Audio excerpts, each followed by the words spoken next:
प्यारे बच्चों, अज मैं तुहाडे लई 10वीं जमात दी समाजिक विज्ञान दे भूगोल भाग दे दूसरे पाठ धरातल दा भाग 2 लैके हाजिर होया हाँ।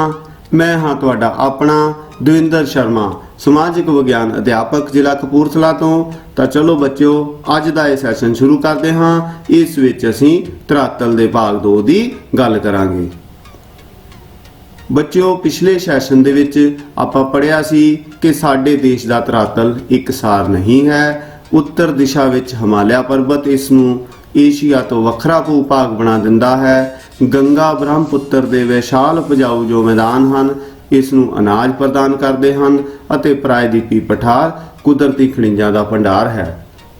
संसार दीआं वड्डियां नदियां, झीलां ते तिन्ने पासे समुंदर भारत नूं उप महादीप का दर्जा प्रदान करते हैं। भारत के धरातल नूं मुख तौर पर असी 5 भागों में वंड सकते हाँ। किहड़े-किहड़े 5 भाग हैं बच्चों, असी देखते हाँ। सब तो पहले नंबर ते है हिमालय पर्वती खेतर। उस तो बाद बच्चों उत्तरी विशाल मैदान। नंबर 3 ते प्रायद्वीपी पठार का खेतर। नंबर 4 ते तट दे मैदान अते नंबर 5 ते भारती द्वीप। पिछले सैशन विच बच्चों असी हिमालय पर्वती खेतर पढ़ चुके हाँ। सो इस सैशन विच आपां उत्तर दे जो विशाल मैदान हैं उन्हां बारे जानकारी प्राप्त करांगे। सो असी शुरू करते हाँ। उत्तरी विशाल मैदान।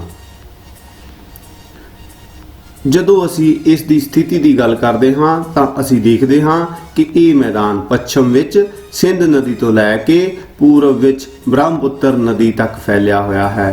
ये भारत दे खुश्क राजस्थानी खेतर तो लैके असम दे नमी वाला खेतर है उन्हां तक समानांतर दिशा विच फैले हुए हैं।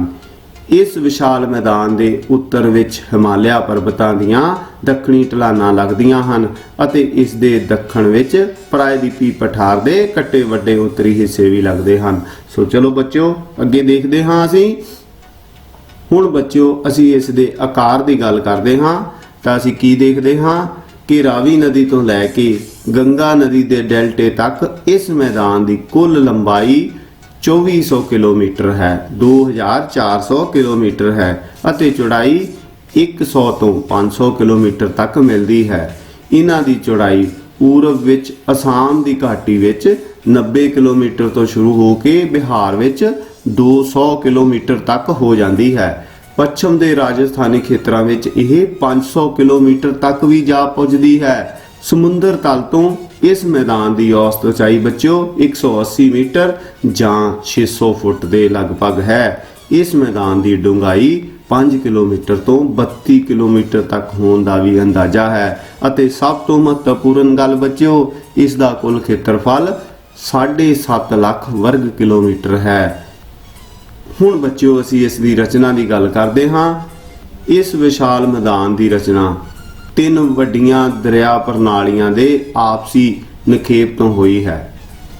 पश्चिम विच सतलुज, मध्यवर्ती अते हेठले भाग विच गंगा अते पूरब दे असामी भाग विच ब्रह्मपुत्र जिहे दरियावां ते इन्हां दियां सहायक नदियां ने इस डूंगी खड्ड वाले खेतर विच भारी मात्रा विच मिट्टी जमा करन दा काम कीता है। सो असी की देखते हाँ कि ये दरिया जो हैं अते उन्हां दियां सहायक नदियां ये जो डूंगी खड्ड सी उन्होंने इन्हां दे विच मिट्टी जमा करन दा काम कीता है। दरिया अपने नाल मिट्टी रोड़ के जो लैके आउंदे हन उन्होंने वो मिट्टी इन्हां खड्डां विच पाई है। इस खड्ड अते लंबी खड्ड दा जिहड़ा निर्माण है वो हिमालय ते प्रायद्वीपी पठार दे विचकार धरती दियां अंदरूनी संपीरण दीआं क्रियावां करके टरशरी युग विच होया सी, जिस विच हिमालय की उठान जिन्हों कि असी अपराइजिंग भी कहते हाँ तो बाद टैथीज समुंदर का पानी जमा हो गया सी। टैथी समुंदर बारे बच्चों आपां पिछले सैशन विच भी गल कीती है।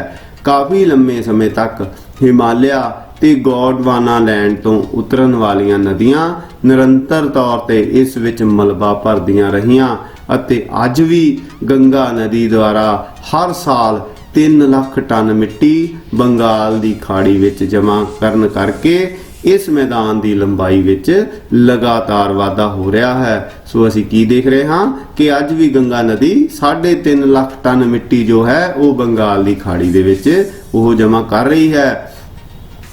ਹੁਣ ਬੱਚਿਓ ਅਸੀਂ ਧਰਾਤਲੀ ਵਿਸ਼ੇਸ਼ਤਾਵਾਂ ਜੋ ਹੈ ਉਹਨਾਂ ਬਾਰੇ ਗੱਲ ਕਰਾਂਗੇ। ਸੋ ਇਹਨਾਂ ਮੈਦਾਨਾਂ ਦੀ ਧਰਾਤਲੀ ਵਿਸ਼ੇਸ਼ਤਾਵਾਂ ਕੀ ਹਨ? ਸਭ ਤੋਂ ਪਹਿਲਾਂ ਇਸ ਵਿੱਚ ਹੈ ਸਮਤਲ ਮੈਦਾਨ। ਸਾਰੇ ਦਾ ਸਾਰਾ ਉੱਤਰੀ ਵਿਸ਼ਾਲ ਮੈਦਾਨ ਜੋ ਹੈ ਉਹ ਪੱਧਰਾ ਤੇ ਇਕਸਾਰ ਹੈ, ਜਿਸ ਦੀ ਢਲਾਨ ਇੰਨੀ ਕਿ ਸਧਾਰਨ ਹੈ ਕਿ ਇਸ ਨੂੰ ਨੰਗੀ ਅੱਖ ਨਾਲ ਭਾਂਪ ਲੈਣਾ ਮੁਸ਼ਕਲ ਨਹੀਂ ਹੈ। ਸੋ ਇਹ ਬੜੇ ਆਰਾਮ ਨਾਲ ਦਿਖ ਜਾਂਦੀ ਹੈ। ਇਹ ਏਰੀਏ ਬਿਲਕੁਲ ਪਲੇਨ ਹਨ ਬੱਚਿਓ। ਇਸ ਤੋਂ ਬਾਅਦ ਨੰਬਰ 2 ਤੇ ਅਸੀਂ ਦੇਖ ਰਹੇ ਹਾਂ ਦਰਿਆਈ ਜਾਲ। ਸੋ ਇਸ ਸਮੁੱਚੇ ਮੈਦਾਨੀ ਖੇਤਰ ਵਿੱਚ ਦਰਿਆਵਾਂ, ਨਦੀਆਂ ਅਤੇ ਚੋਆਂ ਦਾ ਜਾਲ ਵਿਛਿਆ ਹੋਇਆ ਹੈ, ਜਿਸ ਨਾਲ 2 ਆਬ ਦੇ ਖੇਤਰ ਬਣਦੇ ਹਨ। ਸੋ ਬੱਚਿਓ ਸਾਡੇ ਪੰਜਾਬ ਦਾ ਨਾਮ ਹੀ 5 ਨਦੀਆਂ ਦੇ ਵਹਿਣ ਕਰਕੇ ਹੀ ਇਕਸਾਰ ਮਿੱਟੀ ਜਮ੍ਹਾਂ ਹੋਣ ਕਰਕੇ 5 ਆਬ ਤੋਂ ਪਿਆ ਹੈ। ਅਤੇ ਬੱਚਿਓ ਅਸੀਂ ਜਾਣਦੇ ਹਾਂ ਕਿ ਸਾਡੇ ਪੰਜਾਬ ਦਾ ਜੋ ਨਾਮ ਹੈ ਉਹ ਵੀ 5 ਦਰਿਆਵਾਂ ਦੇ ਵਹਿਣ ਤੋਂ ਹੀ ਪਿਆ ਸੀ। ਸੋ ਬੱਚਿਓ ਅਸੀਂ ਹੁਣ ਅੱਗੇ ਚੱਲਦੇ ਹਾਂ, ਅੱਗੇ ਦੇਖਦੇ ਹਾਂ ਲੈਂਡ ਫਾਰਮਸ ਦੀ। ਇੱਥੇ ਅਸੀਂ ਗੱਲ ਕਰਾਂਗੇ ਕਿ ਸਾਰਾ ਮੈਦਾਨ ਕਿਉਂਕਿ ਦਰਿਆਵਾਂ ਦੀ ਨਿਖੇਪਣ ਕਿਰਿਆ ਦੁਆਰਾ ਨਿਰਮਿਤ ਹੋਇਆ ਹੈ, ਬਣਿਆ ਹੋਇਆ ਹੈ, ਇਸ ਲਈ ਇਸ ਵਿੱਚ ਜਲੌਡੀ ਪੱਖੇ, ਜਲੌਡੀ ਸ਼ੰਕੂ, ਸੱਪਦਾਰ ਘੁਮਾ, ਦਰਿਆਈ ਪੌੜੀਆਂ, ਕੁਦਰਤੀ ਬੰਨ, ਹੜ੍ਹ ਦੇ ਮੈਦਾਨ ਜਿਹੇ ਭੂ ਆਕਾਰ ਮਿਲਦੇ ਹਨ। ਇਸ ਤੋਂ ਬਾਅਦ ਬੱਚਿਓ ਚੌਥੇ ਨੰਬਰ ਤੇ ਹੈ ਮੈਦਾਨੀ ਤਲਛਟ। ਇਸ ਮੈਦਾਨ ਵਿੱਚ ਮਿੱਟੀ ਦੀਆਂ ਵੱਖ-ਵੱਖ ਤਹਿਾਂ ਦਾ ਨਿਖੇਪ ਲੰਮੇ ਸਮੇਂ ਤੱਕ ਨਿਰਵਿਘਨਤਾ ਨਾਲ ਪਾਣੀ ਵਿੱਚ ਹੁੰਦਾ ਰਿਹਾ ਹੈ। ਇਸ ਲਈ ਇਸ ਦੀ ਤਲਛਟ ਵਿੱਚ ਚੀਕਣੀ ਮਿੱਟੀ, ਰੇਤ, ਦੋਮਟ ਅਤੇ ਸਿਲਟ ਜ਼ਿਆਦਾ ਮੋਟਾਈ ਵਿੱਚ ਮਿਲਦੀ ਹੈ। ਚੀਕਣੀ ਮਿੱਟੀ ਦਰਿਆਵਾਂ ਦੇ ਮੁਹਾਨਿਆਂ ਦੇ ਆਸ-ਪਾਸ ਜ਼ਿਆਦਾ ਮਿਲਦੀ ਹੈ ਅਤੇ ਉੱਪਰਲੇ ਉੱਚੇ ਖੇਤਰਾਂ ਵਿੱਚ ਰੇਤ ਦੀ ਮਾਤਰਾ ਵੱਧਦੀ ਜਾਂਦੀ ਹੈ। ਸੋ ਚੀਕਣੀ ਮਿੱਟੀ ਕਿੱਥੇ ਮਿਲਦੀ ਬੱਚਿਓ? ਚੀਕਣੀ ਮਿੱਟੀ ਦਰਿਆਵਾਂ ਦੇ ਬਿਲਕੁਲ ਮੁਹਾਨਿਆਂ ਦੇ ਆਸ-ਪਾਸ, ਦਰਿਆਵਾਂ ਦੇ ਬਿਲਕੁਲ ਨਾਲ-ਨਾਲ। ਤੇ ਜਿਹੜੀ ਰੇਤਲੀ ਮਿੱਟੀ ਹੈ ਉਹ ਜਦੋਂ ਅਸੀਂ ਉੱਪਰ ਨੂੰ ਤੁਰਦੇ ਜਾਂਦੇ ਹਾਂ ਤਾਂ ਉੱਥੇ ਮਿਲਦੀ ਹੈ। ਹੁਣ ਬੱਚਿਓ ਧਰਾਤਲੀ ਭਿੰਨਤਾਵਾਂ ਦੀ ਆਪਾਂ ਇਹਨਾਂ ਦੀ ਗੱਲ ਕਰਾਂਗੇ ਕਿ ਇਹ ਮੈਦਾਨ ਭਾਵੇਂ ਸਮਤਲ ਤਾਂ ਹਨ, ਪਰ ਜਦੋਂ ਅਸੀਂ ਇਹਨਾਂ ਨੂੰ ਬਰੀਕੀ ਨਾਲ ਦੇਖਦੇ ਹਾਂ ਤਾਂ ਅਸੀਂ ਕੀ ਪਾਉਂਦੇ ਹਾਂ ਕਿ ਇਸ ਦੇ ਧਰਾਤਲ ਵਿੱਚ ਨਿਖੇਪ ਦੀਆਂ ਭਿੰਨਤਾਵਾਂ ਮਿਲਦੀਆਂ ਹਨ। ਤਲਛਟ ਦੇ ਕਾਫੀ ਦੇਰ ਤੱਕ ਜਮ੍ਹਾਂ ਹੁੰਦੇ ਰਹਿਣ ਦੇ ਕਾਰਨ ਹੀ ਇਸ ਵਿੱਚ ਹੇਠ ਲਿਖੇ ਜਲੌਡੀ ਮੈਦਾਨਾਂ ਦਾ ਨਿਰਮਾਣ ਹੋਇਆ ਹੈ। ਕਿਹੜੇ-ਕਿਹੜੇ ਹਨ? ਸਭ ਤੋਂ ਪਹਿਲਾਂ ਹੈ ਖਾਡਰ ਦੇ ਮੈਦਾਨ। ਉੱਤਰ ਪ੍ਰਦੇਸ਼, ਬਿਹਾਰ ਅਤੇ ਪੱਛਮੀ ਬੰਗਾਲ ਦੇ ਦਰਿਆਵਾਂ ਵਿੱਚ ਹਰ ਸਾਲ ਹੜ੍ਹ ਆ ਜਾਣ ਕਾਰਨ ਮਿੱਟੀ ਦੀਆਂ ਨਵੀਆਂ ਤਹਿਾਂ ਵਿਛ ਜਾਂਦੀਆਂ ਹਨ। ਔਰ ਬੱਚਿਓ ਅੱਜ ਵੀ ਇਹ ਹੋ ਰਿਹਾ ਹੈ ਅਤੇ ਅਜਿਹੇ ਦਰਿਆਵਾਂ ਦੇ ਆਸ-ਪਾਸ ਵਾਲੇ ਹੜ੍ਹ ਦੇ ਅਸਰ ਵਾਲੇ ਖੇਤਰਾਂ ਨੂੰ ਖਾਡਰ ਦੇ ਮੈਦਾਨ ਵੀ ਕਿਹਾ ਜਾਂਦਾ ਹੈ। ਤੇ ਬੱਚਿਓ ਸਾਡੇ ਪੰਜਾਬ ਦੇ ਵਿੱਚ ਜਿਹੜੇ ਅਜਿਹੇ ਖੇਤਰ ਹਨ ਇਹਨਾਂ ਨੂੰ ਬੇਟ ਖੇਤਰ ਵੀ ਕਿਹਾ ਜਾਂਦਾ ਹੈ। ਸੋ ਅਸੀਂ ਦੇਖਦੇ ਹਾਂ ਕਿ ਬਿਆਸ ਅਤੇ ਸਤਲੁਜ ਦੇ ਬਿਲਕੁਲ ਜਿਹੜੇ ਨਾਲ ਦੇ ਇਲਾਕੇ ਹਨ, ਜਿਹੜੇ ਬੰਨ ਬਣੇ ਹੋਏ ਹਨ, ਉਹਨਾਂ ਦੇ ਬਿਲਕੁਲ ਜਿਹੜਾ ਨਾਲ ਦਾ ਖੇਤਰ ਹੈ ਉਸ ਨੂੰ ਵੀ ਬੇਟ ਖੇਤਰ ਕਿਹਾ ਜਾਂਦਾ ਹੈ। ਸੋ ਇਸ ਤੋਂ ਬਾਅਦ ਹੈ ਬਾਂਗਰ ਦੇ ਮੈਦਾਨ। ਇਹ ਉੱਚੀ ਮੈਦਾਨੀ ਖੇਤਰ ਜਿਹੜੇ ਹੜ੍ਹਾਂ ਰਾਹੀਂ ਦਰਿਆਵਾਂ ਦਾ ਪਾਣੀ ਨਹੀਂ ਪਹੁੰਚ ਸਕਦਾ ਅਤੇ ਜਿੱਥੇ ਪੁਰਾਣੀ ਜੰਮੀ ਤਲਛਟ ਵਿੱਚ ਚੂਨੇ ਦੇ ਕੰਕਰ ਪੱਥਰ ਜ਼ਿਆਦਾ ਮਾਤਰਾ ਵਿੱਚ ਮਿਲਦੇ ਹੋਣ, ਬਾਂਗਰ ਦੇ ਇਲਾਕੇ ਕਿਹਾ ਜਾਂਦਾ ਹੈ। ਪੰਜਾਬ, ਹਰਿਆਣੇ ਤੇ ਉੱਤਰਾਂਚਲ ਵਿੱਚ ਇਹਨਾਂ ਨੂੰ ਰੇ, ਕੱਲਰ ਜਾਂ ਢਾਇਆ ਵੀ ਕਿਹਾ ਜਾਂਦਾ ਹੈ। ਸੋ ਬੱਚਿਓ ਇਹ ਉਹ ਉੱਚੇ ਮੈਦਾਨੀ ਇਲਾਕੇ ਹੁੰਦੇ ਹਨ ਜਿੱਥੇ ਹੜ੍ਹਾਂ ਦਾ ਪਾਣੀ ਨਹੀਂ ਪਹੁੰਚ ਸਕਦਾ। ਸੋ ਇੱਥੇ ਜਿਹੜੀ ਤਲਛਟ ਹੈ ਉਹ ਪੁਰਾਣੀ ਹੀ ਜੰਮੀ ਹੋਈ ਹੈ ਔਰ ਜਿਸ ਵਿੱਚ ਚੂਨੇ ਅਤੇ ਕੰਕਰ ਜਿਹੜੇ ਹਨ ਉਹ ਕੰਕਰ ਪੱਥਰ ਉਹ ਜ਼ਿਆਦਾ ਮਾਤਰਾ ਵਿੱਚ ਮਿਲਦੇ ਹਨ। ਸੋ ਇਹਨਾਂ ਇਲਾਕਿਆਂ ਨੂੰ ਬਾਂਗਰ ਦੇ ਇਲਾਕੇ ਕਿਹਾ ਜਾਂਦਾ ਹੈ। ਸੋ ਬੱਚਿਓ ਨੰਬਰ 3 ਤੇ ਅਸੀਂ ਦੇਖਦੇ ਹਾਂ ਇਹ ਹਨ ਭਾਬਰ ਦੇ ਮੈਦਾਨ। ਜਦੋਂ ਉੱਤਰੀ ਭਾਰਤ ਦੇ ਦਰਿਆ ਸ਼ਿਵਾਲਿਕ ਪਹਾੜੀ ਖੇਤਰਾਂ ਨੂੰ ਛੱਡ ਕੇ ਇੱਕਦਮ ਪੱਧਰੇ ਇਲਾਕੇ ਵਿੱਚ ਪ੍ਰਵੇਸ਼ ਕਰਦੇ ਹਨ ਤਾਂ ਆਪਣੇ ਨਾਲ ਲਿਆਂਦੀ ਰੇਤ, कंकर बजरी पत्थर ते गीटे आदि दे जमा नाल जो मैदान होंद विच आउंदे हन उन्हां नूं भाबर जां घाड़ दे मैदान कहा जाता है। अजिहे मैदानी खेतरां विच छोटियां नदियां दा पानी अक्सर धरातल दे वहण दी थां जमीन दे हेठां वहिंदा है। हुण बच्चों नंबर 4 ते हन तराई दे मैदान। जदों भाबर खेतर विचलियां अलोप होईयां नदियां दा पानी दोबारा फिर धरातल ते निकल आउंदा है तां पानी दे इकट्ठा हो जाण करके दलदली खेतर बन जांदे हन। ਇਹ सिल्ली ਅਤੇ दलदली भूमि वाली शिवालिक पहाड़ियां दे समान अंतर फैली लंबी पट्टी जिस विच गर्मी ते नमी दे कारण संघਣੇ वण ते जंगली जीवां दी भरमार हो जाती है नूं तराई दा मैदान कहा जाता है। इस तो बाद बच्चों आपां अगे देखते हाँ बंजर मैदान।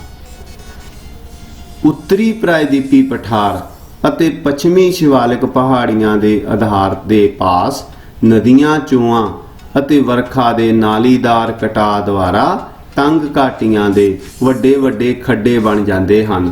ਉੱਚੇ ਮੈਦਾਨੀ ਭਾਗਾਂ ਵਿੱਚ ਬੇਕਾਰ ਮਿਲਣ ਵਾਲੀ ਇਸ ਤਰ੍ਹਾਂ ਦੀ ਧਰਾਤਲ ਨੂੰ ਬੰਜਰ ਜ਼ਮੀਨ ਵਾਲੇ ਮੈਦਾਨ ਕਿਹਾ ਜਾਂਦਾ ਹੈ। ਇਨ੍ਹਾਂ ਮੈਦਾਨਾਂ ਵਿੱਚ ਭੂਮੀ ਦੀ ਉਪਜਾਊ ਸ਼ਕਤੀ ਨਾ ਦੇ ਬਰਾਬਰ ਹੀ ਹੁੰਦੀ ਹੈ। ਸੋ ਇਸ ਕਰਕੇ ਇਸ ਦੇ ਨਾਂ ਤੋਂ ਹੀ ਪਤਾ ਲੱਗ ਜਾਂਦਾ ਹੈ कि बंजर मैदान वो हुंदे हन जिथे उपजाऊ शक्ति बहुत घट होवे। इस तो बाद बच्चों आपां इन्हां मैदानां दी वंड बारे पढ़दे हाँ कि जलोडी नखेप दी भिन्नता दे आधार तो इलावा इन्हां मैदानां दी वड्डे पद्धर ते कीती गई खेतरी वंड भी काफ़ी महत्वपूर्ण है। पूरब पश्चिम दिशा विच फैले हुए इस विशाल मैदान नूं 4 वड्डे खेतरां विच वंडिया जा सकता है। किहड़े-किहड़े खेतर हैं बच्चों? लो जी, पंजाब हरियाणे का मैदान। नंबर 2 थार मारूथली मैदान। नंबर 3 गंगा का मैदान अते नंबर 4 ब्रह्मपुत्र का मैदान। सो बच्चों इस विशाल मैदानी खेतर नूं इन्हां 4 खेतरां दे विच वंडिया जा सकता है। सो असीं सब तो पहला हुण पंजाब हरियाणे के मैदान की गल करांगे। ये मैदान सतलुज रावी ब्यास ते घग्गर नदियां द्वारा लियांदी गई मिट्टी के जमा तो बनिया है। भावें ये मैदान सिंध अते इस दियां सहायक 5 नदियां अते जमुना दे पश्चिम वल वहाव द्वारा बनिया एक सार ते पद्धरा मैदान है, पर 1947 विच भारत ते पाकिस्तान दी अंतरराष्ट्रीय सीमा बन जाण दे कारण हुण इसदा वड्डा हिस्सा पाकिस्तान विच पैंदा है अते दूसरे पासे दिल्ली दे आस-पास धरातल दे उपर उठ जाण ते जल विभाजक बन जाण करके यमुना दा वहाव पूरब वल नूं हो गया है। इस प्रकार पाकिस्तान बार्डर तो लैके यमुना दरिया तक इस दी लंबाई पूरब पश्चिम दिशा विच 500 किलोमीटर है अते उत्तर पूरब तो दक्षिण पश्चिम तक 640 किलोमीटर है। इस मैदान के उत्तरी भाग 300 किलोमीटर तक उच्चे हैं अते दक्षिणी पूर्वी भागां वल जांदे जांदे उचाई 200 मीटर तक रह जाती है। इस मैदान की ढलान दक्षिण पश्चिम वल है। दिल्ली अते महेंद्रगढ़ जिले दियां बचियां खुशियां घट उचियां ते करड़ियां चट्टानां इसनूं गंगा दे मैदानां तो वख करदियां हन। इस उपजाऊ मैदान का कुल खेत्रफल 1.75 जां 1,75,000 वर्ग किलोमीटर है।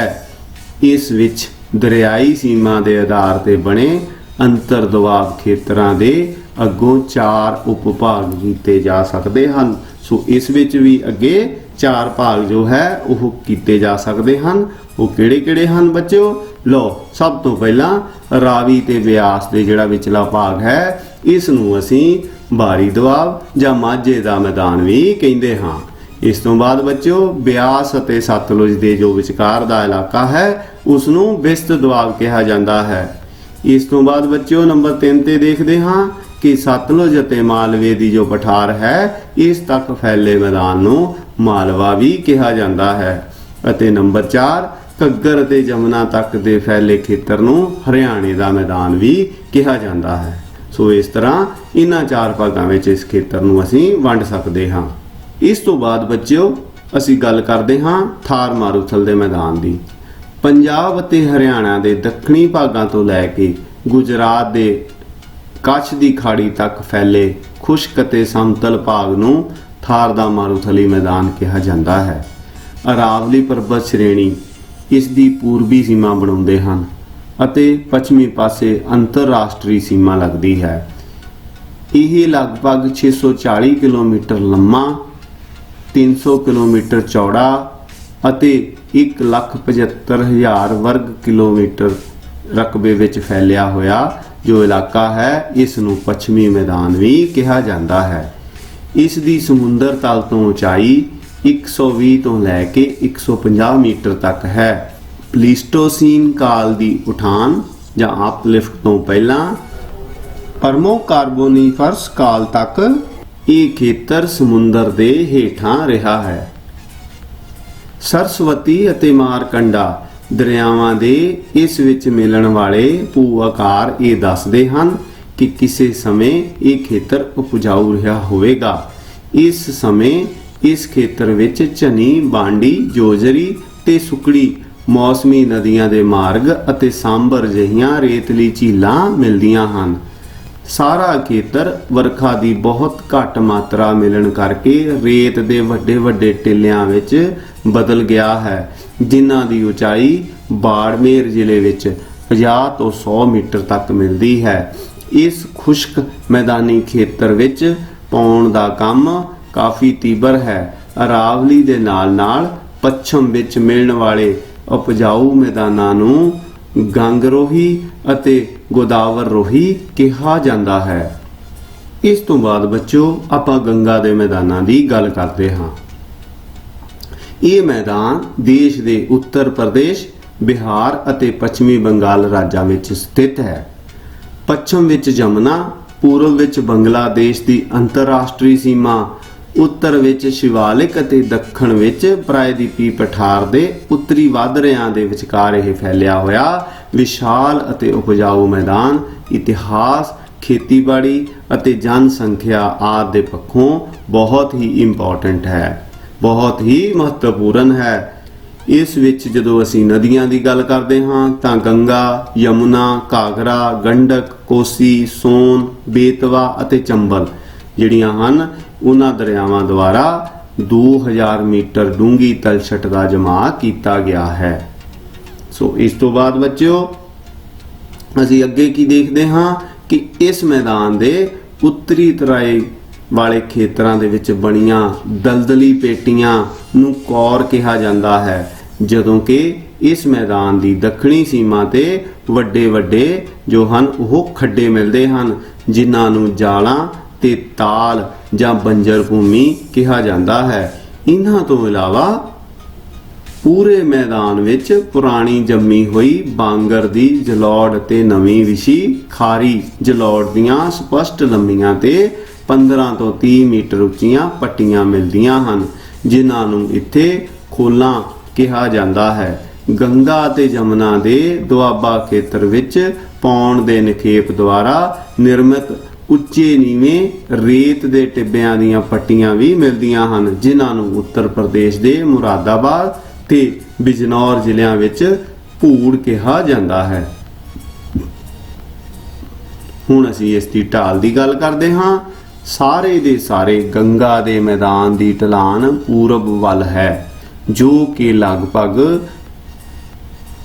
3.57 ਲੱਖ ਵਰਗ ਕਿਲੋਮੀਟਰ ਦੇ ਰਕਬੇ ਵਿੱਚ ਫੈਲਿਆ ਹੋਇਆ ਹੈ। 3,57,000 ਜੋ ਹੈ ਵਰਗ ਕਿਲੋਮੀਟਰ ਦਾ ਬੱਚੋ ਇਹ ਏਰੀਆ ਹੈ। ਔਰ ਉਚਾਈ ਦੇ ਆਧਾਰ ਤੇ ਗੰਗਾ ਦੇ ਮੈਦਾਨਾਂ ਨੂੰ ਅੱਗੇ ਜਾ ਕੇ ਅਸੀਂ 3 ਉਪ ਭਾਗਾਂ ਵਿੱਚ ਵੰਡ ਸਕਦੇ ਹਾਂ। ਕਿਹੜੇ ਕਿਹੜੇ ਹਨ? ਗੰਗਾ ਦੇ ਉੱਪਰਲੇ ਮੈਦਾਨ, ਗੰਗਾ ਦੇ ਮੱਧਵਰਤੀ ਮੈਦਾਨ ਅਤੇ ਗੰਗਾ ਦੇ ਹੇਠਲੇ ਮੈਦਾਨ। ਸੋ ਅਸੀਂ ਇਹਨਾਂ ਤਿੰਨਾਂ ਮੈਦਾਨਾਂ ਨੂੰ ਇੱਕ ਇੱਕ ਕਰਕੇ ਪੜ੍ਹਨ ਦੀ ਕੋਸ਼ਿਸ਼ ਕਰਦੇ ਹਾਂ। ਤਾਂ ਸਭ ਤੋਂ ਪਹਿਲਾਂ ਅਸੀਂ ਕੀ ਦੇਖਦੇ ਹਾਂ ਕਿ ਗੰਗਾ ਦੇ ਜਿਹੜੇ ਉੱਪਰਲੇ ਮੈਦਾਨ ਹਨ, ਇਹਨਾਂ ਨੂੰ ਗੰਗਾ ਯਮੁਨਾ ਦੁਆਬ ਦੇ ਖੇਤਰ ਵੀ ਕਹਿੰਦੇ ਹਨ। ਇਹਨਾਂ ਦੇ ਪੱਛਮ ਦੇ ਵਿੱਚ ਜਮੁਨਾ ਦਰਿਆ ਹੈ ਅਤੇ 100 ਮੀਟਰ ਦੀ ਉਚਾਈ ਤੱਕ ਮੱਧਮ ਢਾਲ ਵਾਲੇ ਖੇਤਰ ਇਸ ਦੀ ਪੂਰਬੀ ਸੀਮਾ ਬਣਾਉਂਦੇ ਹਨ। ਰੋਹੇਲਖੰਡ ਅਤੇ ਅਵਧ ਦਾ ਮੈਦਾਨ ਵੀ ਇਸ ਦਾ ਹਿੱਸਾ ਹਨ। ਇਸ ਮੈਦਾਨ ਦੀ ਰਚਨਾ ਗੰਗਾ ਅਤੇ ਯਮੁਨਾ ਦਰਿਆਵਾਂ ਤੋਂ ਬਿਨਾਂ ਰਾਮਗੰਗਾ, ਹਿਡਨ, ਚੰਬਲ, ਤਵਾ, ਕਾਲੀ, ਇਸ਼ਾਨ, ਰਿੰਡ ਤੇ ਪਾਂਡੂ ਆਦਿ ਜਿਹੜੀਆਂ ਨਦੀਆਂ ਹਨ ਉਹਨਾਂ ਦੇ ਨਿਖੇਪ ਤੋਂ ਇਹ ਬਣੀ ਹੈ। ਨੰਬਰ 2 ਤੇ ਗੰਗਾ ਦੇ ਮੱਧਵਰਤੀ ਮੈਦਾਨ। ਇਸ ਮੈਦਾਨ ਨੂੰ ਬਿਹਾਰ ਮੈਦਾਨ ਜਾਂ ਮਿਥਿਲਾ ਮੈਦਾਨ ਵੀ ਕਹਿੰਦੇ ਹਨ, ਜਿਸ ਦੀ ਉਚਾਈ 50 ਤੋਂ 100 ਮੀਟਰ ਦੇ ਦਰਮਿਆਨ ਹੈ। ਇਹ ਘਾਘਰਾ ਨਦੀ ਤੋਂ ਲੈ ਕੇ ਕੋਸੀ ਨਦੀ ਤੱਕ ਫੈਲਿਆ ਹੋਇਆ 35,000 ਵਰਗ ਕਿਲੋਮੀਟਰ ਦਾ ਖੇਤਰ ਹੈ। ਇਸ ਵਿੱਚੋਂ ਗੰਗਾ, ਘਾਘਰਾ, ਗੰਡਕ, ਕੋਸੀ, ਸੋਨ ਤੇ ਰੋਣੀ ਆਦਿ ਦਰਿਆਵਾਂ ਦੁਆਰਾ ਨਿਖੇਪ ਹੋਇਆ ਹੈ। ਇਸ ਦੀ ਢਲਾਨ ਬਹੁਤ ਹੀ ਸਧਾਰਨ ਹੋਣ ਕਰਕੇ ਇਸ ਵਿੱਚ ਗਊਖੋਰ ਝੀਲ, ਕੁਦਰਤੀ ਬੰਦ ਅਤੇ ਬਦਲਦੇ ਸੱਪਦਾਰ ਘੁਮਾਅ ਜ਼ਿਆਦਾ ਮਾਤਰਾ ਵਿੱਚ ਮਿਲਦੇ ਹਨ। ਨੰਬਰ 3 ਗੰਗਾ ਦੇ ਹੇਠਲੇ ਮੈਦਾਨ।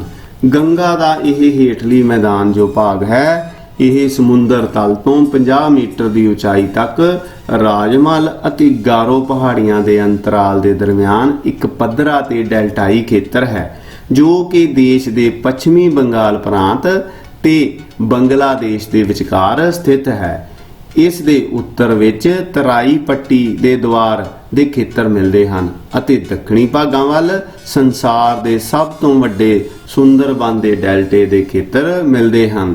ਇਹ ਜਲੋਢੀ ਮੈਦਾਨ ਗੰਗਾ ਅਤੇ ਇਸ ਦੀਆਂ ਉਪ ਸ਼ਾਖਾਵਾਂ ਭਾਗੀਰਥੀ ਤੇ ਹੁਗਲੀ, ਦਮੋਦਰ, ਸੁਬਰਨ ਰੇਖਾ ਅਤੇ ਤੀਸਰਾ ਦਰਿਆਵਾਂ ਦੁਆਰਾ ਲਿਆਂਦੀ ਗਈ ਤਲਛਟ ਦੇ ਨਿਖੇਪ ਤੋਂ ਬਣਿਆ ਹੋਇਆ ਹੈ। ਨੰਬਰ 4 ਤੇ ਬੱਚਿਓ ਬ੍ਰਹਮਪੁੱਤਰ ਦਾ ਮੈਦਾਨ। ਇਸ ਮੈਦਾਨ ਨੂੰ ਅਸਾਮ ਦਾ ਮੈਦਾਨ ਵੀ ਕਿਹਾ ਜਾਂਦਾ ਹੈ। ਇਹ ਪੱਛਮੀ ਅਸਾਮੀ ਸੀਮਾ ਤੋਂ ਲੈ ਕੇ ਅਸਾਮ ਦੇ ਧੁਰ ਉੱਤਰ ਪੂਰਬੀ ਹਿੱਸੇ ਸਦਿਆ ਤੱਕ ਲਗਭਗ 640 ਕਿਲੋਮੀਟਰ ਲੰਮਾ ਅਤੇ 90 ਤੋਂ 100 ਕਿਲੋਮੀਟਰ ਤੱਕ ਚੌੜਾ ਤੰਗ ਮੈਦਾਨ ਹੈ, ਜਿਸ ਵਿੱਚ ਬ੍ਰਹਮਪੁੱਤਰ, ਸੇਸਰੀ, ਦਿਬਾਂਗ ਅਤੇ ਲੋਹਿਤ ਦਰਿਆਵਾਂ ਦੁਆਰਾ ਹਿਮਾਲਿਆ ਪਰਬਤ ਅਤੇ ਇਸ ਦੇ ਆਸੇ-ਪਾਸੇ ਸਾਰੀਆਂ ਸ਼ਾਖਾਵਾਂ ਤੋਂ ਮਿੱਟੀ ਲਿਆ ਕੇ ਜਮ੍ਹਾਂ ਕੀਤੀ ਗਈ ਹੈ। ਇਸ ਤੰਗ ਅਤੇ ਲੰਬੀ ਮੈਦਾਨੀ ਮਿੱਟੀ ਵਿੱਚ ਲਗਭਗ ਹਰ ਸਾਲ ਆਏ ਹੜ੍ਹਾਂ ਨਾਲ ਨਵੀਂ ਤਲਛਟ ਦਾ ਨਿਖੇਪ ਹੁੰਦਾ ਰਹਿੰਦਾ ਹੈ। ਇਸ ਮੈਦਾਨ ਦੀ ਢਾਲ ਉੱਤਰ ਪੂਰਬ ਤੋਂ ਪੱਛਮ ਵੱਲ ਹੈ। ਇਸ ਤੋਂ ਬਾਅਦ ਬੱਚਿਓ ਅਸੀਂ ਇਸ ਤਰ੍ਹਾਂ ਮਾਈਂਡ ਮੈਪ ਦੀ ਹੈਲਪ ਲੈ ਕੇ ਵੱਡੇ ਵੱਡੇ ਕੁਐਸਚਨ ਹਨ ਉਹਨਾਂ ਨੂੰ ਛੋਟੇ ਛੋਟੇ ਕਰਕੇ ਯਾਦ ਕਰ ਸਕਦੇ ਹਾਂ। ਇਸ ਤੋਂ ਬਾਅਦ ਬੱਚਿਓ ਨਾਓ ਇਟਸ ਟਾਈਮ ਫਾਰ ਕੁਇਜ਼। ਲਓ ਜੀ, ਇਸ ਕੁਇਜ਼ ਵਿੱਚ ਅੱਜ ਦਾ ਪਹਿਲਾ ਸਵਾਲ ਤੁਹਾਡੇ ਅੱਗੇ ਪੇਸ਼ ਹੈ ਕਿ ਉੱਤਰ ਦੇ ਵਿਸ਼ਾਲ ਮੈਦਾਨਾਂ ਦੀ ਲੰਬਾਈ ਕਿੰਨੀ ਹੈ। ਸੋ ਕਿੰਨੀ ਹੈ ਬੱਚਿਓ? ਤੁਹਾਡੇ ਲਈ ਆਪਸ਼ਨਸ ਹਨ 2400 ਮੀਟਰ, 2400 ਕਿਲੋਮੀਟਰ, 240 ਕਿਲੋਮੀਟਰ ਜਾਂ 24000 ਕਿਲੋਮੀਟਰ। ਸੋ ਬੱਚਿਓ ਇਸ ਦਾ ਠੀਕ ਆਨਸਰ ਹੈ 2400 ਕਿਲੋਮੀਟਰ। ਸੋ ਉੱਤਰ ਦੇ ਵਿਸ਼ਾਲ ਮੈਦਾਨਾਂ ਦੀ ਲੰਬਾਈ 2400 ਕਿਲੋਮੀਟਰ ਹੈ। ਇਸ ਤੋਂ ਬਾਅਦ ਬੱਚਿਓ ਦੂਸਰਾ ਕੁਐਸਚਨ, ਉੱਤਰ ਦੇ ਵਿਸ਼ਾਲ ਮੈਦਾਨਾਂ ਦਾ ਖੇਤਰਫਲ ਕਿੰਨਾ ਹੈ? ਤੁਹਾਡੀਆਂ ਆਪਸ਼ਨਸ ਹਨ 7.5 ਕਿਲੋਮੀਟਰ, 7.5 ਲੱਖ ਕਿਲੋਮੀਟਰ, 7.5 ਵਰਗ ਕਿਲੋਮੀਟਰ ਅਤੇ ਚੌਥਾ 7.5 ਲੱਖ ਵਰਗ ਕਿਲੋਮੀਟਰ। ਸੋ ਬੱਚਿਓ ਇਸ ਵਿੱਚ ਮੈਥ ਦੀ ਧਾਰਨਾ ਨੂੰ ਵੀ ਮੈਂ ਸ਼ਾਮਲ ਕੀਤਾ ਹੈ। ਸੋ ਇਸ ਦਾ ਠੀਕ ਆਨਸਰ ਹੈ 7.5 ਲੱਖ ਵਰਗ ਕਿਲੋਮੀਟਰ, ਕਿਉਂਕਿ ਜਦੋਂ ਤੱਕ ਵਰਗ ਯੂਨਿਟ ਐਡ ਨਹੀਂ ਕੀਤਾ ਜਾਂਦਾ ਉਦੋਂ ਤੱਕ ਖੇਤਰਫਲ ਦੀ ਧਾਰਨਾ ਪੂਰਨ ਨਹੀਂ ਹੋ ਸਕਦੀ। ਇਸ ਤੋਂ ਬਾਅਦ ਬੱਚਿਓ ਤੀਸਰਾ ਕੁਐਸਚਨ ਹੈ ਤੁਹਾਡੇ ਲਈ, ਉਹ ਉੱਚੇ ਮੈਦਾਨੀ ਖੇਤਰ ਜਿੱਥੇ ਹੜ੍ਹਾਂ ਰਾਹੀਂ ਦਰਿਆਵਾਂ ਦਾ ਪਾਣੀ ਨਹੀਂ ਪਹੁੰਚ ਸਕਦਾ ਅਤੇ ਜਿੱਥੇ ਪੁਰਾਣੀ ਜੰਮੀ ਤਲਛਟ ਵਿੱਚ ਚੂਨੇ ਤੇ ਕੰਕਰ ਪੱਥਰ ਜ਼ਿਆਦਾ ਮਾਤਰਾ ਵਿੱਚ ਮਿਲਦੇ ਹੋਣ, ਉਸ ਇਲਾਕੇ ਨੂੰ ਕਿਹੜਾ ਇਲਾਕਾ ਕਿਹਾ ਜਾਂਦਾ ਹੈ? ਬਾਂਗਰ ਦਾ ਇਲਾਕਾ, ਖਾਡਰ ਦਾ ਇਲਾਕਾ, ਬੇਟ ਦਾ ਇਲਾਕਾ। ਸ਼ਾਬਾਸ਼ ਬੱਚਿਓ, ਸੋਚੋ ਕਿਹੜਾ ਇਲਾਕਾ ਕਿਹਾ ਜਾਂਦਾ ਹੈ? ਸੋ ਤੁਹਾਡਾ ਠੀਕ ਆਨਸਰ ਹੈ ਬਾਂਗਰ ਦਾ ਇਲਾਕਾ। ਅਜਿਹੇ ਇਲਾਕਿਆਂ ਨੂੰ ਬਾਂਗਰ ਦਾ ਇਲਾਕਾ ਕਿਹਾ ਜਾਂਦਾ ਹੈ। ਅਗਲਾ ਕੁਐਸਚਨ ਬੱਚਿਓ, ਉੱਤਰ ਪ੍ਰਦੇਸ਼, ਬਿਹਾਰ ਅਤੇ ਪੱਛਮੀ ਬੰਗਾਲ ਦੇ ਦਰਿਆਵਾਂ ਵਿੱਚ ਹਰੇਕ ਸਾਲ ਹੜ੍ਹ ਆ ਜਾਣ ਕਾਰਨ ਮਿੱਟੀ ਦੀਆਂ ਨਵੀਆਂ ਤਹਿਾਂ ਵਿਛ ਜਾਂਦੀਆਂ ਹਨ। ਸੋ ਅਜਿਹੇ ਦਰਿਆਵਾਂ ਦੇ ਆਸ-ਪਾਸ ਜਿਹੜੇ ਹੜ੍ਹਾਂ ਦੇ ਅਸਰ ਵਾਲੇ ਇਲਾਕੇ ਹੁੰਦੇ ਹਨ ਉਹਨਾਂ ਨੂੰ ਖਾਡਰ ਦੇ ਮੈਦਾਨ ਕਿਹਾ ਜਾਂਦਾ ਹੈ। ਪਰ ਪੰਜਾਬ ਦੇ ਵਿੱਚ ਜਿਹੜੇ ਸਤਲੁਜ, ਬਿਆਸ ਦੇ ਆਲੇ ਦੁਆਲੇ ਦੇ ਖੇਤਰ ਹਨ, ਇਹਨਾਂ ਖੇਤਰਾਂ ਨੂੰ ਇਹ ਕਿਹੜੇ ਖੇਤਰ ਕਿਹਾ ਜਾਂਦਾ ਹੈ? ਸੋ ਇਹਨਾਂ ਨੂੰ ਬਾਂਗਰ ਦੇ ਇਲਾਕੇ ਕਿਹਾ ਜਾਂਦਾ ਹੈ, ਖਾਡਰ ਦੇ ਕਿਹਾ ਜਾਂਦਾ ਹੈ ਜਾਂ ਬੇਟ ਦੇ ਇਲਾਕੇ ਕਿਹਾ ਜਾਂਦਾ ਹੈ। ਸੋ ਬੱਚਿਓ, ਇਸ ਦਾ ਆਨਸਰ ਬਹੁਤ ਹੀ ਸੌਖਾ ਹੈ ਕਿ ਪੰਜਾਬ ਦੇ ਵਿੱਚ ਅਸੀਂ ਇਹਨਾਂ ਨੂੰ ਬੇਟ ਦੇ ਇਲਾਕੇ ਕਹਿੰਦੇ ਹਾਂ।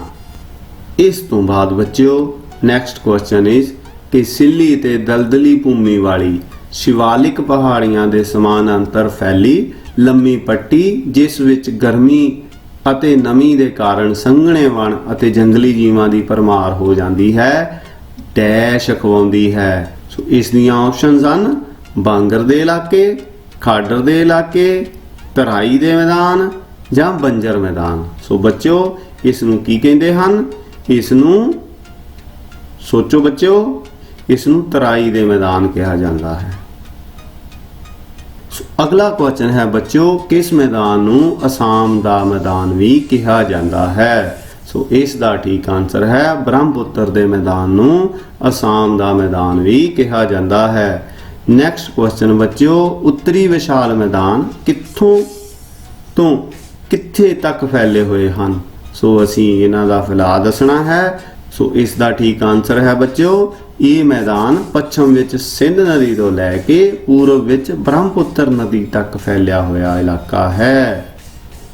ਸੋ ਬੱਚਿਓ, ਸਮਾਂ ਹੁਣ ਮੈਨੂੰ ਅੱਗੇ ਵਧਣ ਦੀ ਇਜਾਜ਼ਤ ਨਹੀਂ ਦਿੰਦਾ, ਸੋ ਮੈਂ ਆਪਣੀ ਬਾਣੀ ਨੂੰ ਵਿਰਾਮ ਦਿੰਦਾ ਹਾਂ ਅਤੇ ਤੁਹਾਡਾ ਸਾਰਿਆਂ ਦਾ ਬਹੁਤ ਬਹੁਤ ਧੰਨਵਾਦ ਕਰਦਾ ਹਾਂ। ਥੈਂਕ ਯੂ ਬੱਚਿਓ, ਟੇਕ ਕੇਅਰ ਬੱਚਿਓ, ਗੁੱਡ ਲੱਕ ਬੱਚਿਓ।